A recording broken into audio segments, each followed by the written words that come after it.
নমস্কার, আমি doctor Pradip Kumar Mondal, consultant medical oncologist, Medica super speciality hospital, Kolkata. নতুন ক্যান্সার থেরাপি বা ইমিউনোথেরাপি সম্বন্ধে আমি কিছু কনসেপ্ট আলোচনা করব। আমাদের শরীরের প্রত্যেকের মধ্যেই রোগ প্রতিরোধ একটা ক্ষমতা আছে, সেটাকে বলা হয় ইনেট ইমিউনিটি। আমাদের শরীর কী করে, শরীরের বাইরে থেকে কোনো ধরনের ফরেন বডি বা কোনো ফরেন ইনফেকশান যদি শরীরের মধ্যে ঢোকে, সেটাকেও প্রতিরোধ করতে পারে। ক্যান্সারের ক্ষেত্রেও সেটা সত্য, কিন্তু ক্যান্সার কোষগুলি তাদের বিভিন্ন মেকানিজমের মাধ্যমে আমাদের যে ইনেট ইমিউনিটি সেটাকে প্রতিরোধ করে দেয়। ফলে ক্যান্সার তার নিজের মতো আমাদের শরীরের মধ্যে বৃদ্ধি পায় এবং ক্যান্সারগুলি ছড়িয়ে পড়ে আমাদের শরীরের মধ্যে। কিন্তু আমাদের শরীরের যে ইমিউনিটি পাওয়ার, তারা ক্যান্সার কোষগুলিকে খুঁজে পায় না, মানে তারা লুক্কায়িত অবস্থায় চলে যায়।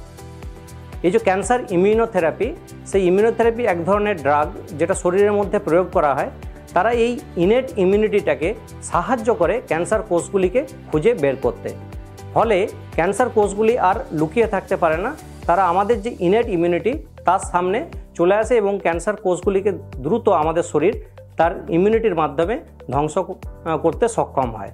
যেহেতু এটা কোনো সাইটোটক্সিক থেরাপি নয়, আমাদের শরীরের নিজস্ব ইমিউনিটি ক্যান্সার কোষগুলিকে ধ্বংস করতে সক্ষম হয়, তাই এই থেরাপির সাইড এফেক্ট বা শরীরের নর্মাল কোষগুলির উপর এর যে বিরূপ প্রতিক্রিয়া, সেটা অনেকটাই কম থাকে।